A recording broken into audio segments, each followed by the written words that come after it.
हाय, मेरा नाम काशिफ़ है और ये शायद मेरा दूसरा वीडियो होगा रोहिना के ब्लॉग पे। तो बेसिकली आज मैं बात करने वाला हूँ कि किन लोगों को कनाडा आना चाहिए और किस बेसिस पे डिसीजन लेनी चाहिए। एक्चुअली इस पे तो कम से कम 1000 रील अलग अलग इन्फ्लुएंसर ने बनाई चुकी है कि किसे आना चाहिए किसे नहीं आना चाहिए। और मेरा भी ब्रॉडर व्यू यही है, कुछ 4-5 चीज़ें होती हैं। एक पहला तो हम लोग बहुत ही डेवलप कंट्रीज़ की मतलब स्टैंडर्ड ऑफ लिविंग से इंस्पायर्ड होते हैं लोग, वो मूव होना चाहते हैं, मतलब अच्छी सड़कें, अच्छी हॉस्पिटल और बहुत सारी चीज़ें, करप्शन कम होगा, ऐसा लोगों का सोचना होता है, जो कि मेरा भी है। और ज़्यादातर जितने भी साउथ ईस्ट एशिया या जितने भी ईस्टर्न वर्ल्ड बोल लो या थर्ड वर्ल्ड कंट्रीज़ बोल लो, उनका यही सोचना होता है। सेकंड होता है किसी किसी को कम टाइम में ज़्यादा पैसे कमाने होते हैं, मतलब करेंसी कन्वर्जन। यहाँ पे अगर मैं बात करूँ तो कनाडा में तो अभी शायद one Canadian dollar is equal to something around 60 to 63 fluctuate होते रहता है। तो एक ये चीज़ होती है कि कम टाइम में हम ज़्यादा पैसे कमा लेंगे, वो लोग मूव होना चाहते हैं। तीसरा ये होता है कि भाई एक इंटरनेशनल एक्सपीरियंस लेना है कि कैसे यहाँ की लाइफ होती है। कुछ जो इंटरनेशनल स्टूडेंट्स आते हैं, जैसे मेरी वाइफ भी है, सो खुद को एक अच्छा खासा एक्सपीरियंस है, हम लोग दोनों एक ही कंपनी में काम करते थे। तो एक यहाँ पे MBO से करना ही था, तो इंस्टेड ऑफ मतलब MBA अगर कहीं अच्छी जगह से करो तो definitely will cost you around 20 lakhs 25 lakhs in India, कोई अच्छे इंस्टीट्यूट से करो। और ऐसे ही कर लोगे तो उसका कोई मतलब नहीं होता है। तो वो सब कॉस्ट कंपेयर करके लोग यहाँ पे भी मूव हो जाते हैं कि चलो एक नॉर्थ अमेरिकन यूनिवर्सिटी से हम लोग करेंगे तो उसका एक अच्छा आउटकम होगा, मे बी करियर प्रॉस्पेक्ट ज़्यादा अच्छा जाएगा। और चौथा होता है कि एक परसिक्यूटेड कोई रिलीजियस ग्रुप है या कोई ड्यू टू कोई एथनिसिटी है कोई कंट्री में, या वॉर टोन कंट्रीज से लोग यहाँ पे मूव होते हैं। तो बस यही 4-5 एक रीज़न्स होते हैं मूव होने के। अब इनमें से हमारा भी एक कोई रीज़न है, उसमें डिटेल में नहीं जाएंगे हम लोग, क्योंकि इट कुड बी उतना डिटेल में नहीं जाना है। बेसिकली मैं कट शॉर्ट करूँगा इस चीज़ को। और अब यहाँ पे हम लोगों को आके हो चुके हैं ऑलमोस्ट 4 मंथ। 4 मंथ्स में मेरा मतलब पॉइंट ऑफ व्यू या मेरा सोचने का तरीका है, मैं यहाँ पे डेफिनेटली आया था। कनाडा चूज़ करने का रीज़न ही यही था कि यहाँ पे PR बहुत जल्दी हो जाता है, सिटीजनशिप बहुत जल्दी मिल जाती है as compared to other countries. या आप ऑस्ट्रेलिया ले लो, न्यूजीलैंड ले लो, तो it's not easy to get PR over here. Even in 10 years you will not get PR, मतलब कोई एश्योरिटी नहीं है। पर यहाँ पे बहुत आसान था, तो मेरा भी वही रीज़न था कि मैं भी PR लूँगा, फिर यहाँ पे 6-8-7 साल बाद मैं सिटीज़न बन जाऊँगा।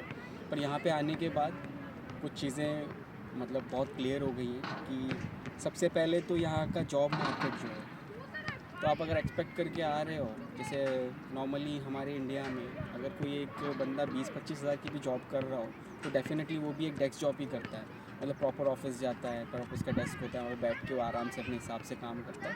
तो यहाँ पे जिसको हम वाइट कॉलर जॉब करते हैं, अगर एक कैटेगराइज करना चाहूँ तो मैं वाइट कॉलर ब्लू कॉलर, तो यहाँ पे वाइट कॉलर जॉब की बहुत बहुत ज़्यादा किल्लत है, बहुत कम जॉब्स हैं।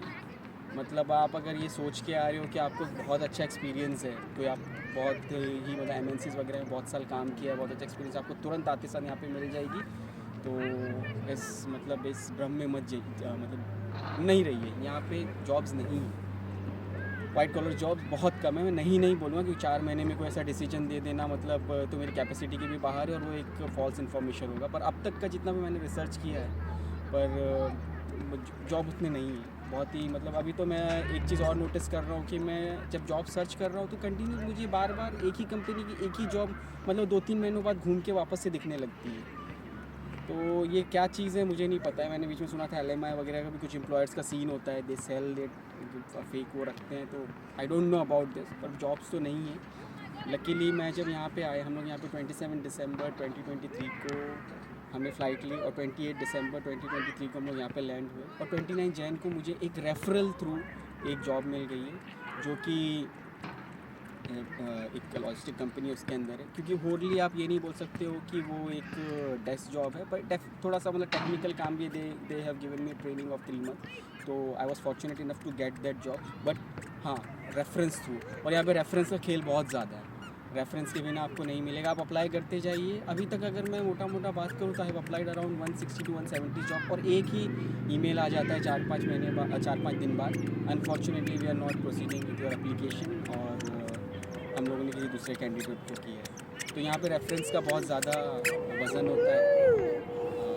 रेफरेंस के बिना यहाँ पे काम नहीं चलता है, क्योंकि अगर मेरी वाइफ की बात करूँ तो अभी तक तो 3 महीना तो एलिजिबल नहीं थी। अब वो एलिजिबल हुई है, 1 अप्रैल से वो एलिजिबल हुई है और आज 1 मई है, तो ऑलमोस्ट वो 30 डेज से अप्लाई कर रही है। इवन आज जैसे मेरा ऑफ है तो हम लोग नॉर्मली ऑफ के दिन भी मैं उसके साथ जाता हूँ, तो इन स्टोर जाके भी रेज्यूम बेच नहीं रही है, दे रही है तो सेम। और कहीं कहीं जगह पे तो बहुत ही मतलब आपको डिमोटिवेट लगेगा, ये चीज़ डिमोटिवेटिंग होगी, क्योंकि कहीं कहीं जगह तो उसने रेज्यूम दिया है और उसने खुद अपनी आंखों से देखा है कि कितना बड़ा बंडल पड़ा हुआ है वहाँ पे, उसके अंदर उसका भी रेज्यूम ऐड हो गया।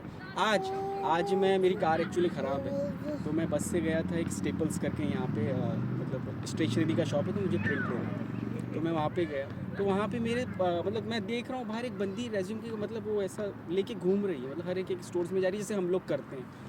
तो मतलब यहाँ पे जॉब का बहुत शॉर्टेज है, मतलब we are in British Columbia Delta, तो जॉब का शॉर्टेज है। तो अगर कोई इंटरनेशनल स्टूडेंट्स ये या जैसे ये सोच के आ रहा है कि मैं यहाँ पे जॉब करके पैसे निकालूंगा, तो दैट इज़ नॉट ईजी। तो प्रिपेयर करके आइए, क्योंकि अभी हम लोगों को ही 4 मंथ्स हो चुके हैं। अगर मेरे पास जॉब नहीं होता तो एक मोटा मैं अगर खर्चा पकड़ूँ यहाँ का, तो एक 1500 हम लोग का कैनेडियन डॉलर्स में हम लोग को पर मंथ रेंट है, और समझ लीजिए 600-700 की ग्रॉसरीज पड़ जाती है। तो आप ये सोचिए कि आप कितना खर्चा कर पाएंगे। एक स्टूडेंट अगर आता है तो समझ लीजिए उसका खर्चा आधा कर लीजिए, क्योंकि स्टूडेंट्स को यहाँ पे मतलब 1 बेड अगर शेयरिंग के साथ वो रह रहा है तो 350-400 या कहीं कहीं 250 में भी मिल जाता है, और प्लस उसका भी $500 पकड़ लीजिए, तो उसको भी कम से कम $1000 का तो खर्चा है ही यहाँ पे। अगर उसको जॉब नहीं है तो कैसे अपनी फ़ीस रिकवर करेगा, मतलब वो डेट पे डेट आता जाएगा। तो ये सब चीज़ें सोच के आइए। अभी तो हम लोगों का चैनल इतना फेमस भी नहीं हुआ है, but out of the blue पता नहीं किसी ने मुझे कहाँ से उसका बंदे का पिंग आ गया, he was planning to move to Canada, तो उसने मेरा शायद बायो वगैरह जाके देखा होगा, तो मेरे से पूछ रहा था कि व्हाट इज़ द सिचुएशन। तो मैंने उसको ओपनली बोला, भाई देख, if you are well to do in country and your sole intention is for studying and gaining international experience in North American university, उस इंटेंशन से आ रहे हो तो आप आओ। अगर ये पीआर की लालच जैसे हम आए वैसे आने चाह रहे हो तो पीआर अब यहाँ पे मुश्किल है। इवन अभी तक मतलब हम लोग दोनों का जो पॉइंट ऑफ व्यू है, मेरी और मेरी वाइफ का, फ़िलहाल अभी अलग है।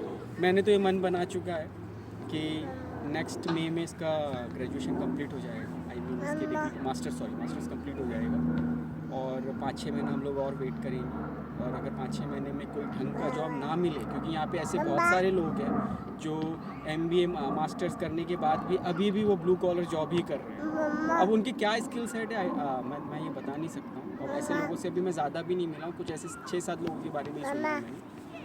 तो अगर वो नहीं होगा 6-8 महीने में, तो I am thinking to go back. कोई उसमें हर्ज नहीं है या कोई शर्म की बात नहीं है, अब हर कोई ट्राई करता है, नहीं मिला तो ठीक है कोई बात। हाँ, पर शी इज़ स्टिल मतलब एडमिट की नहीं, वो रुकेगी यहाँ पे कुछ ना कुछ होगा, वो बहुत पॉजिटिव है, और पीआर लेंगे या जो हमारा मतलब जो एक टारगेट सेट करके आए थे वो करके जाएंगे। तो मोटी बात यही है कि अगर आप पीआर की लालच से कनाडा आ रहे हो तो गाइस मत आइए। और अगर आप इंटरनेशनल स्टूडेंट हैं, आपके बहुत वेल टू डू फैमिली से हो, आप ये झेल सकते हो महीने का $1000, कम से कम 4 महीने हो गए अभी मेरी वाइफ को, 1 महीने से वो ढूंढ रही, क्योंकि 3 महीना पहले से एलिजिबल नहीं थी। पर ऐसे अड़ोस पड़ोस में भी लोग मिलते हैं, ऑफिस में भी लोग मिलते हैं, ऐसे लोग हैं जो 8-9 महीने से भी सिर्फ घर पे बैठे हुए और उनके पैसे पे पैसे खर्चे हो रहे हैं। और एक बहुत इंटरेस्टिंग फैक्ट बताऊंगा मैं आपको। मैं एक बार ओला लेके जा रहा था, मुझे ऑफिस में लेट हो गया था, तो ड्राइवर थे वो पंजाब से ही थे, तो उन्होंने बात पूछी कि आप कहाँ से हो, क्योंकि डेफिनेटली देखने से भी समझ में आ जाता है। उनको लगा कि मैं शायद साउथ वगैरह, तो मैंने बोला नहीं मैं मुंबई से हूँ। तो बोले कि ये 2 से 3 साल में हम लोग ट्रेंड देख रहे हैं कि लोग मेट्रोपॉलिटन सिटीज़ मतलब मुंबई, दिल्ली, चेन्नई, यहाँ से भी लोग आने लगे। नहीं तो पहले बोले हम लोग यही सुनते थे कि कोई पंजाब से आया है, कोई गुजरात से आया है, कोई हरियाणा के गांव से आया है। तो एक इसके पीछे रीज़न यही है कि सोशल मीडिया का हाइप बहुत ज़्यादा कर दिया है वेस्टर्न मतलब डेवलप कंट्रीज़ के बारे में, और प्रमोशन, इसकी वजह से भी एक रीज़न है कि लोग यहाँ पे मतलब चले ही आ रहे हैं। तो गाइस थोड़ा रिसर्च करके आना। अभी फ़िलहाल इतना ही।